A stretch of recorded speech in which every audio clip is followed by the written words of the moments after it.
Hello guys, আজি মই আপোনালোকক সৰু সেট টিপ এটা দেখুৱাবলৈ আহিছো। এয়া চাওকচোন, আমাৰ যে এইবিলাক গিলাস বিলাক দেখিছেনে কেনেকুৱা লেতেৰা হয়। আপুনি যিমানে চফা নকৰক কিয় এদিনতে মানে লেতেৰা হৈ যায়। এতিয়া এইটো গ্লাছক চফা কৰিবলৈ মই এটা অতি সহজ এটা টিপ দিম, যেটো ঘৰতে সকলোৰে থাকে।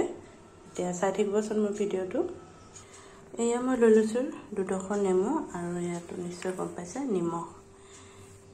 এতিয়া মই আপোনালোকক দেখুৱাই দিম গিলাসটো কেনেকৈ চফা কৰে আৰু একদম বহুত সহজ উপায়। মই তাৰমানে কৰিব লৈছিলোঁ, গিলাসটো চফা কৰিব লৈছিলোঁ, তেতিয়া ভাবিলোঁ আপোনালোককো দেখুৱাওঁ।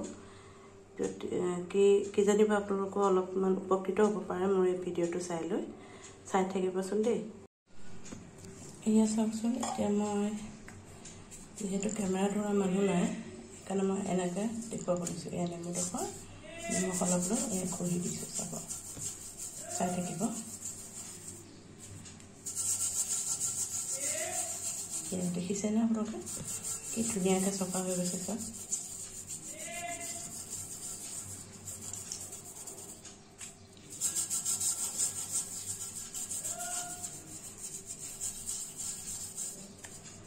এইদৰে আপোনালোকে কৰি থাকিবচোন ঘৰত, মানে বাচনবিলাক খুব ধুনীয়া চফা হৈ যায়। এতিয়া গোসাঁই ঘৰৰ বাচনবিলাকোতো আমাৰ এনেকুৱাই থাকে ন, গোসাঁই ঘৰৰ বাচনবিলাকো ধুবলৈ খুবেই ভাল হয়। আৰু কিছুমানে দেখুৱাই কেটচাপেদিও কৰে, কিন্তু কেটচাপেদি কৰিলে দেখোন মই ইমান পোৱা নাই, দেখা নাই। মই নেমুটোৱেদি বেছি ভালকৈ কৰোঁ, চফা কৰিব পাৰোঁ। আপোনালোকে দেখিছে চাগে, চাওক কি ধুনীয়া চফা হৈছে। আৰুতো ঘঁহিব আছে তলডোখৰ চাওক, আৰু ভালদৰে ঘঁহি দিম।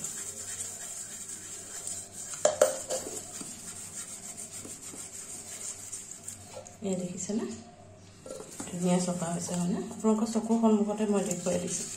চাওক এয়া ঘঁহি আছোঁ, খুব ভালদৰে ঘঁহিব।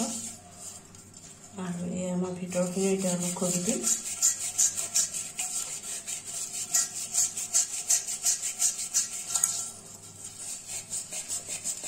এয়া দেখিছেনে? আৰু মই দেখুৱাই থাকিম বাৰু, আপোনালোকে চাই থাকিবচোন দেই।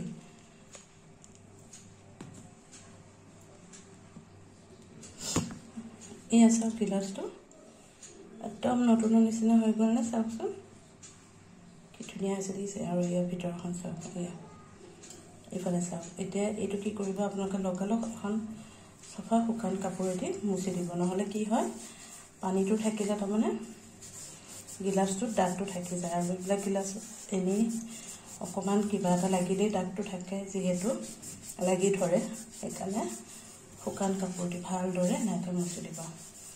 মুচি দিয়াৰ পিছত চাওক এয়া কোনে ক'ব বাৰু, এয়া নতুনকৈ কিনা নিচিনা লগা নাইনে? যদি মোৰ ভিডিঅ'টো ভাল লাগিছে শ্বেয়াৰ কৰি দিব। আজিলৈ আহিছোঁ।